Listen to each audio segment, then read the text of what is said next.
तो वही आज थोड़ी-सी बात करेंगे कि आप अपनी जगह को, अपने स्पेसेस को जहाँ-जहाँ भी आप रहते हैं, उन जगहों को अ, कैसे अच्छी एनर्जी से भर सकते हैं। ये कई लोग कहते हैं ना कि उस जगह बहुत बढ़िया एनर्जी है, किसी अ, किसी जगह कोई साधु महात्मा तपस्या करते थे। कुछ लोग कहते हैं रमन महर्षि जी का जो आश्रम है साउथ में, तो वहाँ कोई अलग प्रकार की एनर्जी है और उससे हेल्प मिलती है ध्यान में। उस समय जितनी देर आप वहाँ रहोगे आपका मन अच्छा रहता है। तो उस जगह वो अच्छी एनर्जी कैसे बनी? तो तब लोग बोलते हैं कि भई जैसे रमन महर्षि थे, उनकी जो एनर्जी है, वो इतनी हाई थी कि उस एनर्जी से वो जो पूरी जगह है वो ट्रांसफ़ॉर्म होती रही। जब रमन महर्षि वहाँ बैठे होंगे, वैसे वो पहले से भी फ़ेमस था कि वहाँ साधु महात्मा लोग तपस्या किया करते हैं। लेकिन रमन महर्षि जी के जाने से और जितने साल वो रहे तो वो लगातार अच्छी एनर्जी से सींचते रहे उस जगह को एक प्रकार से और तब जो भी वहाँ जाता है वो पहले ही थोड़ा ठीक हो जाता है। तो इसी प्रकार से आप अपनी जगह को थोड़ा ठीक कर सकते हैं। ये डिपेंड करेगा आपकी वाइब्रेशन कितनी है। तो मान लीजिए कि आपका परिवार है और आपने ध्यान सीख लिया और बाकी लोग तो अभी नहीं सीखे और लड़ाई झगड़े भी होते रहते हैं। अ, जैसे आम परिवारों में होता है काफ़ी लो एनर्जी, एनिमल इंस्टिंक्ट बहुत काम करता है, मतलब नेगेटिव इमोशंस और उस बीच आपने ध्यान कर लिया, सीख लिया, अच्छी तरीके से आप अभ्यास करने लग गए, तो आप क्या कर सकते हैं कि माइंडफुली पूरे स्पेस में चलिए। मतलब मान लीजिए आपके 2-3 कमरे हैं, हर कमरे में माइंडफुली एक चक्कर लगा लीजिए। जब वहाँ कोई ना हो, कोई टाइम आप चुन सकते हैं कि किसी को पता भी ना चले कि आप चक्कर लगा रहे हैं और फिर चारों तरफ बाहर से और आपके मन में कोई नेगेटिव विचार नहीं होना चाहिए उस समय, बिल्कुल भी नहीं। तो पहले से तैयार होके, नेगेटिव को नहीं आने देना। तो उस समय कैसे नेगेटिव नहीं आएगा कि आप मन ही मन में अ, उसको एम्ब्रेस करो, उस जगह को। आप मकान का चक्कर लगा रहे हो, तभी ये दीवार दिख रही है आपको, ये रास्ता दिख रहा है, उसको एम्ब्रेस करो। और अब ये थोड़ा-सा साइड वाला वाली दीवार है, उसको एम्ब्रेस करो। अब पीछे वाली दीवार है, उसको एम्ब्रेस करो। तो मान लीजिए कि कोई छोटा बच्चा है ना, जैसे माँ उसको प्यार कर रही है, उसको चूम रही है, कभी इस गाल को, कभी उस गाल को, ऐसे ही आप उस जगह को अच्छी एनर्जी से एक तरीके से नहला रहे हैं एक प्रकार से। और ये आप और जगह भी कर सकते हैं। अब ये नहीं कि एक बार कर लिया और बस बहुत बहुत हो गया।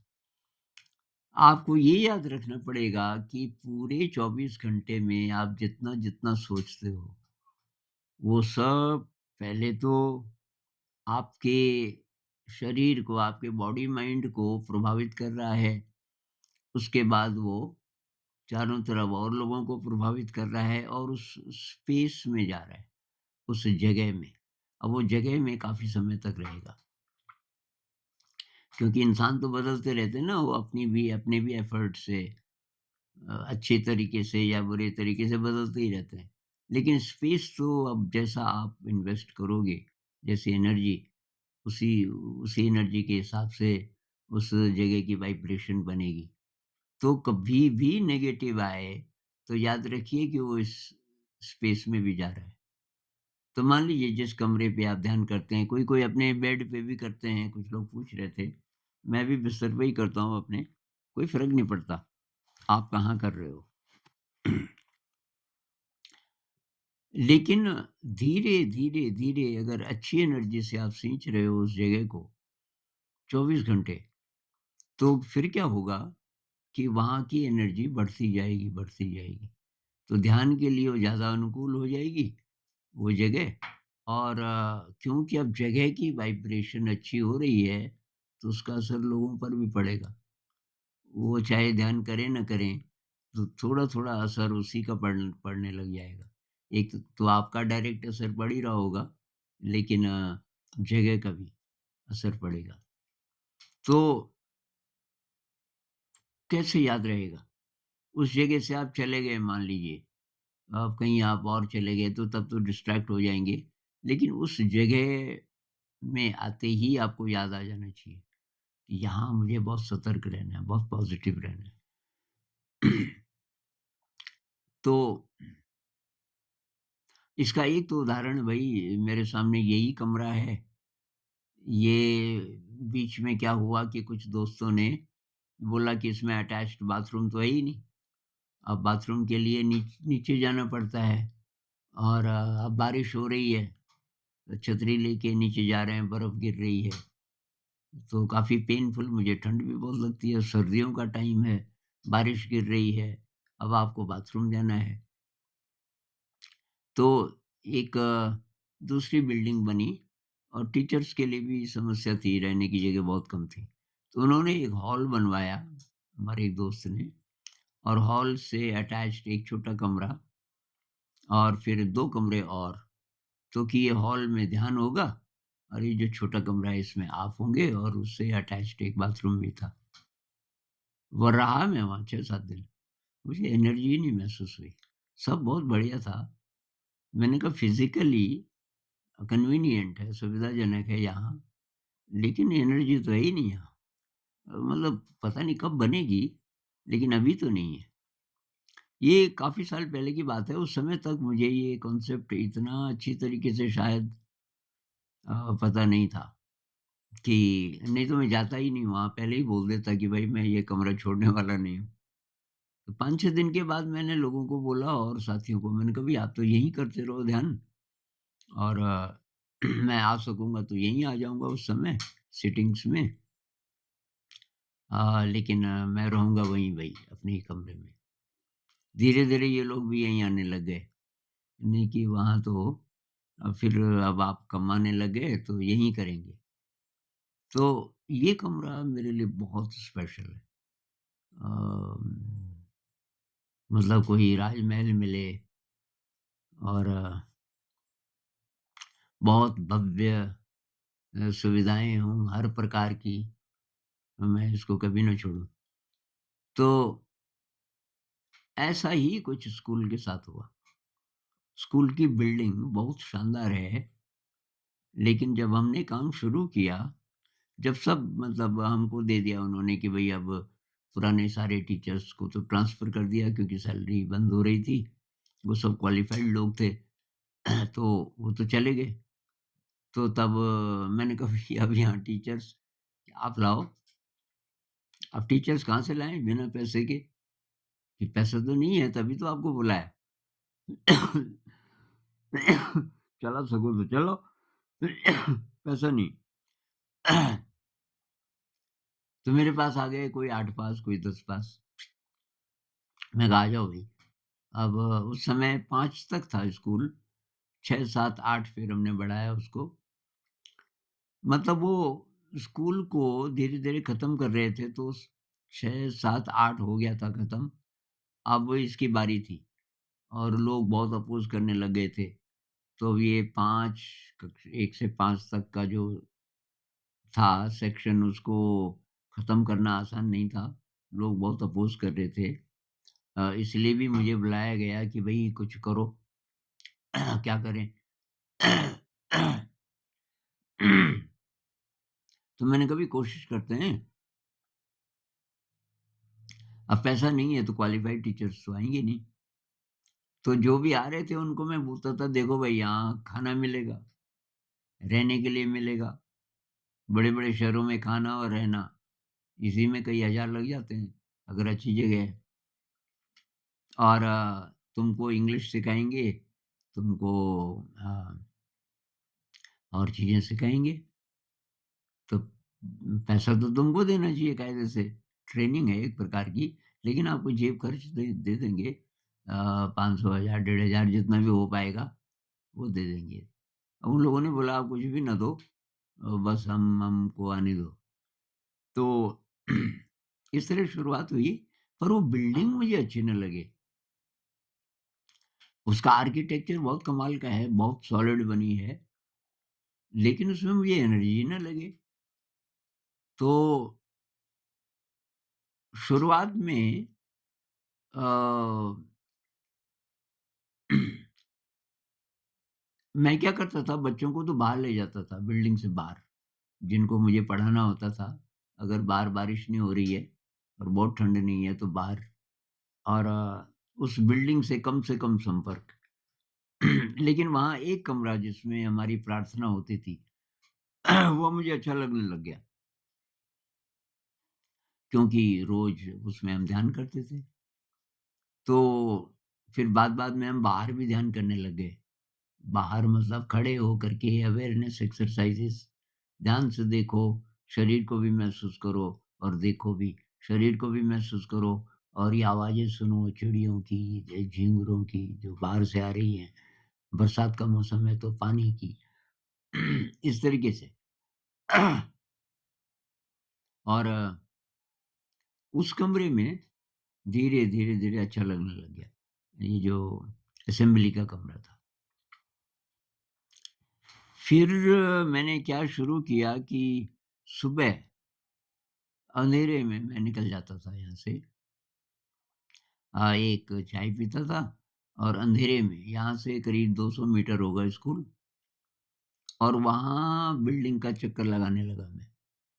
तो फर्स्ट फ्लोर से शुरू किया, नीचे उतरा, फिर ग्राउंड फ्लोर का जो कॉरिडोर है, वहाँ से होते हुए फिर ऊपर और फिर एकदम बाहर का चक्कर एकदम बाहर मतलब बरामदे से नहीं और बाहर मैदान से नीचे गए और स्कूल की बिल्डिंग के पीछे से होते हुए ऐसे में चक्कर लगाने लगा, बहुत माइंडफुली। तो पहले 1-2 चक्कर लगा के फिर मैं जो ऊपर की मंजिल है, उसका जो बरामदा है, क्योंकि मेरा वहाँ ज़्यादा पाला पड़ता था, तो असेंबली का एक कमरा भी वहीं था। मैंने कहा ये एक कमरा तो ठीक है, पर वहाँ 3 कमरे और भी थे।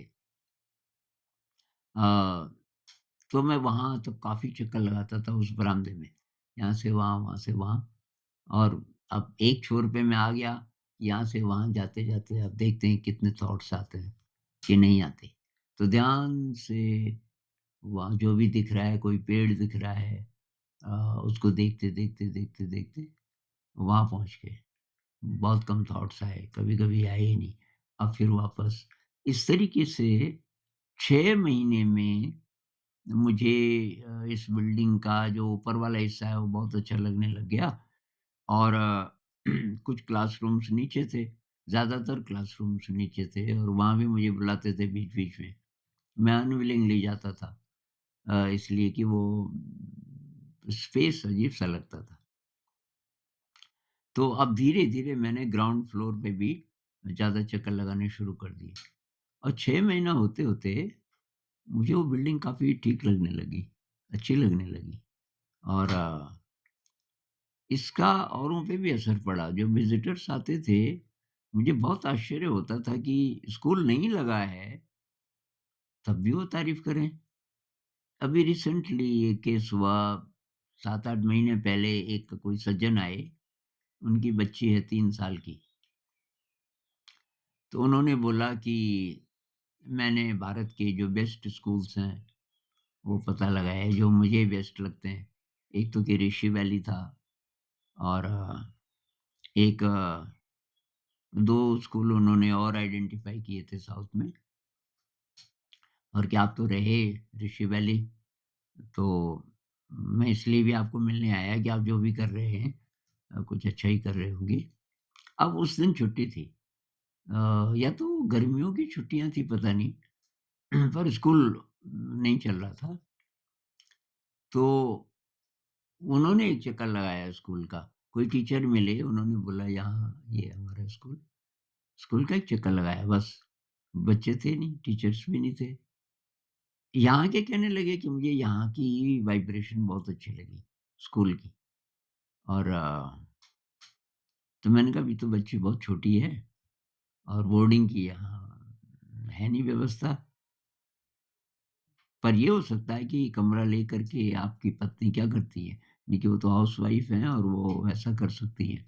तो मैंने कहा अगर आपने मन बना ही लिया कि यहाँ पढ़ाना है, तो यहाँ एकेडमिक प्रेशर नहीं है, वो आशा तो मत करना, कि वो तो मुझे पता है इसीलिए तो मैं यहाँ आया।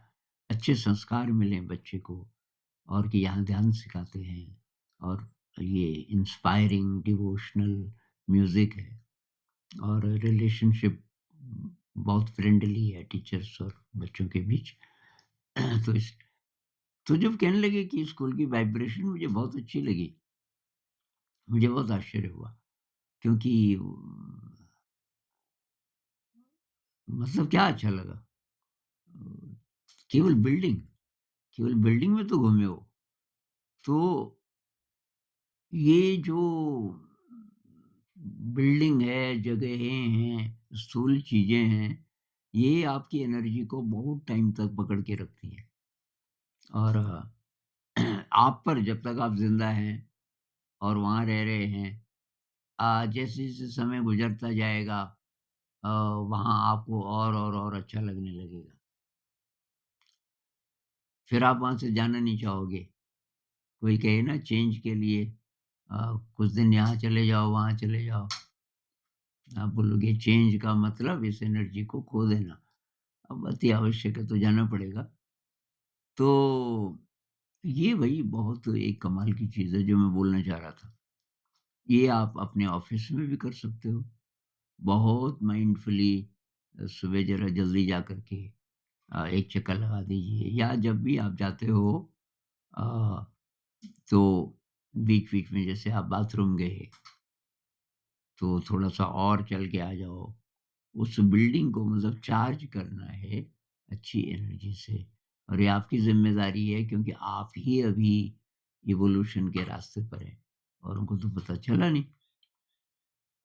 एक चीज़ और, अपने को कैसे सुरक्षित करें, अपने आप को?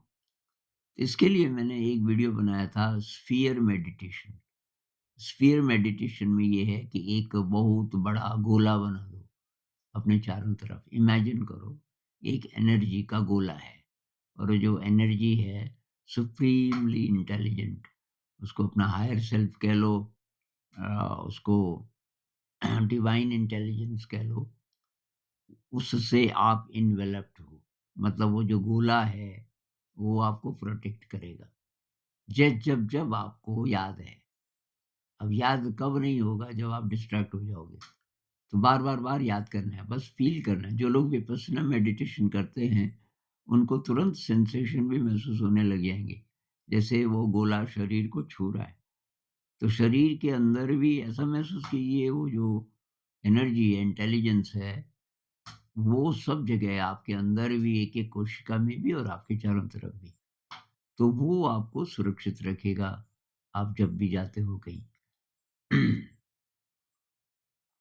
तो ये एक चीज़ है। इससे रिलेटेड एक ध्यान में भी मैं एक अभ्यास बताऊँगा। ये वीडियो बहुत लंबा हो जाएगा तो दूसरे वीडियो में मैं बताऊँगा कि कैसे करके जब आप ध्यान में बैठते हैं, तो ये जो मन में विचार आते हैं, इमेजेस आते हैं, इनके साथ आप क्या कर सकते हो? अ, इसके बारे में फिर बात करेंगे। तो ये जो है ना, ये इसका आप अभ्यास करना अ, और उस समय ये जितने लोग हैं, उनको भी शामिल कर सकते हो आप। बिल्डिंग के अलावा जो वहाँ रहते हैं ना, अब या आप जा रहे हो अपने बच्चे के कमरे में, फिर दूसरा है पिताजी के कमरे में, तो वहाँ जो भी रहते हैं, उनको भी वो एनर्जी देनी है मन ही मन में। तो ये अब आप अपने एक्सपेरिमेंट्स कीजिए कि कैसे करके आप उनको एनर्जी दे सकते हैं। लेकिन जितनी देर आप ये कॉन्शियसली कर रहे हो तो ठीक ही है, लेकिन भाई 24 घंटे उस जगह को एकदम पवित्र मानते हुए जिसमें आप रहते हो। क्योंकि एक एक विचार अगर गड़बड़ है तो आपके लिए भविष्य में गड़बड़ बढ़ा रहा है। उस जगह में गड़बड़ नहीं बढ़ानी, गड़बड़ तो पहले ही बहुत है, उसको ख़त्म करना है। और उसका तरीका है ये अच्छी एनर्जी से। अच्छी एनर्जी कहाँ से आएगी? ध्यान से आएगी। जिन लोगों को ध्यान नहीं पता, वही प्रैक्टिस करो। क्योंकि ध्यान से ही आपकी जो अच्छी एनर्जी है, वो बाहर आनी शुरू होगी। इसके बारे में बहुत सारी वीडियोज़ मैं बना चुका हूँ, आप थोड़ा एक्सप्लोर करना। अ, इस पे और बात करेंगे।